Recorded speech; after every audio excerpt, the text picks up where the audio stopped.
Before I go to round two, I'll insert the chair's opportunity to ask a question here. I'll time myself at 5 minutes, of course. Last week we had three law associations, the Canadian Bar Association, the Canadian Criminal Lawyers Association, and Bar de Quebec. And the testimony from them indicated some concern about too much criminalization still in this whole process as it comes out in C-45. A couple of my colleagues have mentioned social sharing, for example. There's also this question of being close in age. You know, an 18-year-old gives to a 17-year-old. The 18-year-old could be subject to criminalization. Still a young person. We don't want to criminalize our young people, as what we were hearing from them. And young people are not just the ones under the age, but they're the ones over the age, in their 20s as well. We also hear that a person with a young person, say a 15-year-old with 15 grams instead of the 5, could be subject to criminal prosecution under the Youth Criminal Act. We also hear that while, we heard from them that while this 14-year sentence may not be handed out in many cases, if somebody is charged under it, even if they're only given a small, much smaller sentence, this could affect them in another way if they happen to be a landed immigrant, a refugee.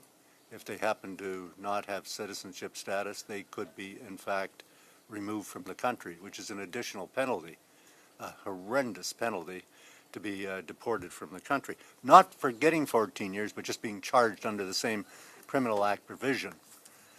So I wonder, you know, when we talk about trafficking as well, okay, those are one set of issues, but in trafficking as well, I think we all agree that we want to get the big criminal organizations. We want to throw the book at them. But there are some smaller players in all of this who, for one reason or another, poverty, whatever, get involved in these things, get corralled into these things, and perhaps don't deserve to have a very major criminal record. Certainly if you start to make comparisons to alcohol and tobacco about these kind of things, the penalties aren't nearly as severe. So what do you think of that situation? Keep in mind, first of all, we did not recommend in our task force report what the various sentences, maximums might be.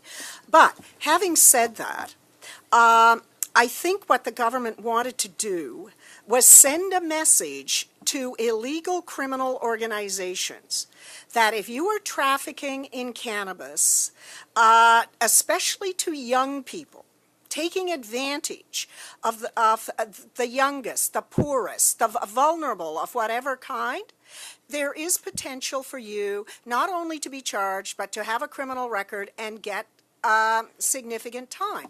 But that significant time, Senator, is actually, as I said earlier, it is, can I guarantee that it will only be attached to those who are members of well-known criminal organizations that every cop knows in this country and knows exactly what they're doing and the misery they're bringing to people in their communities? No, I can't guarantee you that. But those are the kinds, but that's true of our justice system now.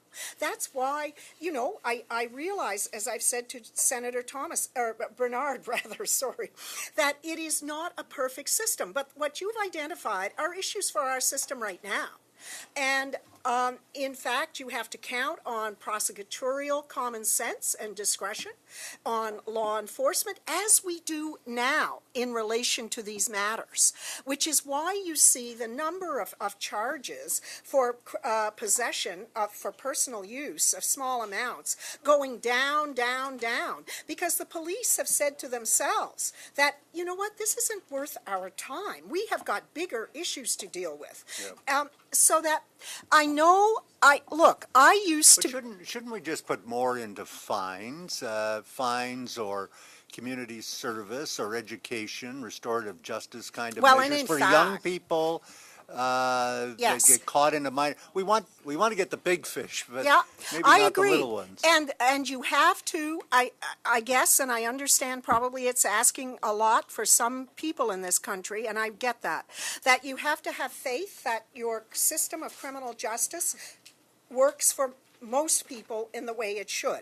But to your point around diversion out of the criminal justice system, in fact, that's exactly what the Youth Criminal Justice Act does. I enacted that legislation. You and I were part of the government that brought in the new Youth Criminal Justice Act, where we put an emphasis on diversion out of the criminal courts for young people who were found to have minor violations of whatever law it might be. And indeed, that's what we would hope for the under 18 who was selling, who was caught selling to a 16-year-old. That in fact, that person is not dealt with in the court system in most cases, but in fact is dealt with under the Youth Criminal Justice Act, and is dealt with in a way that makes more sense for him, her, their family, and so on. But am I asking you to believe that the system generally, not always, acts in a common sense, reasonable, proportionate way? Yes, I am. Thank you, and my time is up.